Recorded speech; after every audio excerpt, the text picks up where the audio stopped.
The goofballs over at Fox News want to talk to us about evidence for God. Check it out. The Philippines President Rodrigo Duterte has defied and angered the Catholic Church and Christians worldwide after he said he would quit if someone could prove to him that God exists. Hello and welcome to A Spirited Debate. I'm Lauren Green. Duterte has been in office just 2 years, but critics say he has become isolated at home and abroad, in part because of his spat with the church. He not only defied the existence of God, but used expletives to describe the God of the Judeo-Christian Bible. So is it worth taking up Duterte's challenge, or should he just be ignored? And here with his thoughts is Dr. Alex McFarland, author, director of Christian Worldview, North Greenville University. Welcome, Alex. Well, thank you, Lauren. It's good to be with you. Well, I hear that since then, Duterte has actually apologized to God. But I'm interested in just first what your reaction to all of this is. Well, you know, he's not the first person that's been on record sort of denigrating God or slamming God. You know, 50 years ago, John Lennon of the Beatles had to make a mea culpa for saying the Beatles were bigger than Jesus. And then, I don't know, 25 years ago or so, Ted Turner said we need to get rid of the 10 Commandments and have the 10 suggestions or 10 voluntary initiatives, and then there was pushback. But at one point, the president of the Philippines there said God or the idea of God was stupid. But I just read in prepping for this interview that he's apologized to God, and if that be the case, I'm glad to hear it and hope it was sincere. Well, maybe he just got a sudden sense of pragmatism because, you know, the Philippines is a largely Catholic nation, and him as head of state was not showing a lot of sanity and talking disparagingly about God. Well, yeah, I mean, that's pretty counterproductive, I would think, that if your constituency loves the Lord, then you better not, maybe you don't love the Lord, but at least you don't want to slam the Savior that they believe in. But here's what he said. It was interesting. In his apology to God, he said, I want to be clear, I'm apologizing to God and no one else. He said, but the God I believe in, my God is all forgiving. And to that, to he or anyone, I would say that is true. God is all forgiving. But we have to come to God humbly. The Bible tells us that if we will turn to Jesus Christ and say, Lord, I'm sorry for my sins, and I thank you that you paid for my sins on the cross, that Christ will forgive. He can be forgiven. Duterte, or I found that forgiveness at 21. And so this is a message that we all need to hear, that God is all forgiving, but we have to come to him humbly and repentantly. Well, I wanted to ask you a question because he brings up the question, though, that can anyone prove that God exists in a sense? In other words, question is, you know, what proof is there that if there's a God, he would give you proof that he exists? You know, it really becomes this deep philosophical question. And even though he has apologized, the question still looms out there. Is it possible to have an objective standard to prove that God exists? I think it absolutely is. And we have to qualify what people mean by proof. If they mean a mathematical proof, like we could determine at what temperature steel melts or something like that, no. But you can't mathematically prove that George Washington crossed the Delaware. But in terms of what's called a statistical proof, or the preponderance of evidence, God is an absolutely logical, likely inference. Creation had to have a creator. Design had to have a designer. The moral law came from a moral lawgiver. So when you look at all that we know about life, the most logical inference and admission is there is an all-powerful creator, a supernatural, eternal God that is beyond this timely world, a timeless God and creator. So I would say, yes, it is possible to prove God, not in the sense of a mathematical theorem, but in a most logical conclusion based on all the observable evidence. Yeah, no. Okay, where do I begin with this one? So first of all, I love what outrages people. I mean, it was probably Duterte is carrying out a genocide of drug sellers, drug users. So you would think that that would get the bulk of the ire from the media. Like, oh my goodness, he's openly talking about how regular people should kill drug users in the street, about how, people should kill their siblings, their loved ones if they're drug users. And okay, if you don't have the heart to do it, well then just let the cops do it. So, and the body count is ticking up, man. Thousands of people have been murdered in this drug crackdown, this anti-drug crusade. And by the way, he's also accused of being addicted to fentanyl, the strongest opioid on the planet. So as a guy is taking drugs, and the strongest drug, he's acting like, oh, drugs are evil and drugs are bad and we kill people for doing drugs. So Duterte is a menace, and I have zero love for Duterte.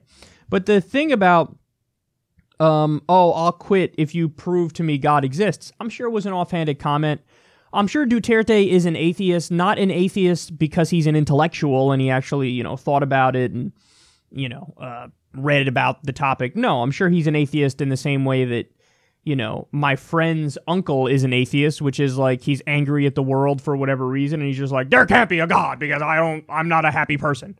There are atheists like that. I think we all have to admit that, even though I'm somebody who's not religious. I'm somebody who's an atheist. But yeah, I see different kinds of atheists. I see atheists who are atheists because they're intellectuals, and I see atheists who are atheists because it's just like they're angry at what they thought was a God, and so they're like, well, a God must not exist because I'm just not happy. So he strikes me as that kind of a person. Like, he's just like an angry dude, and so he's like, yeah, if you prove God to me, I'll step down. That's an easy side thing to say and just throw it out there because nobody's going to prove it to you because there isn't a God. Or at the very least, there's no evidence for a God. So I love how that triggers the media because it's like, oh, look how arrogant this guy is, stating things that are totally accurate. It's like, that's not, what a non-bet to make. Like, okay, prove God to me and I'll step down. Obviously nobody's going to prove that. It's not even a comment worth commenting on. So they mention how, there's all these examples of people who have made similar statements and there was a backlash. Who was it? The Beatles said they're bigger than Jesus. Yeah, that's them saying we're really, really big. It's not them putting down Jesus. Although he's acting like it was interpreted that way. I believe it probably was interpreted that way. Or Ted Turner, get rid of the Ten Commandments. Listen, man, that shouldn't even be controversial. If you were to make a list of 10 things that people should never do, that list is like at least half wrong. I pulled them up while he was talking there. You shall have no other gods before me is one of the commandments. Okay, strike one, you're out. That on the list, if you're making a list of 10 things you should never do, that doesn't make the list. You shall have no other gods before me is the first one. You shall not make for yourself an idol. So don't do idol worship. Why? So people, when they're growing up, they look at their dad. If their dad is a strong, figure and provides and teaches them about life, yeah, that's my idol, my dad. Why? There's nothing wrong with, if you're a musician and, whatever, we just mentioned the Beatles. If you're a musician, oh my God, I idolize the Beatles. I want to be like them. People get inspiration from all types of things. What's wrong with that? Because their idol's not God, and that's bad. It's just so weird. That doesn't make a list of the 10 most important things. Don't misuse the name of Lord your God. Oh, please, are we fucking serious? We're 3 in, and none of them have been good yet. Remember the Sabbath day by keeping it holy. 4 of them wouldn't make the list of the 10 most important things. Honor your mother and father. Wrong. What if your mother and father were fucking murderers? What if they're low-life drug addicts who never took care of you and you were raised by your grandma? What about that? So stupid. Okay, here we go. Finally, one that's real, and we're on the 6th one. Don't murder. Yes, that would make the list of the 10 most important things. Don't commit adultery. That wouldn't make the list of the 10 most important things. You shouldn't do it, but, hey, child rape should be on that list, and it's not. Rape in general should be on that list. It's not. Slavery should be on that list. Don't do slavery. It's not on the list, but they did find time to say, don't do adultery. Don't steal. Okay, good. You shall not give false testimony against your neighbor. Okay. You shall not covet anything that belongs to your neighbor. Don't fuck your neighbor's wife, I think is that one. But, dude, listen. Come on, man. Come on. The 10 Commandments are totally outdated. They're not a list of the 10 most important things you shouldn't do.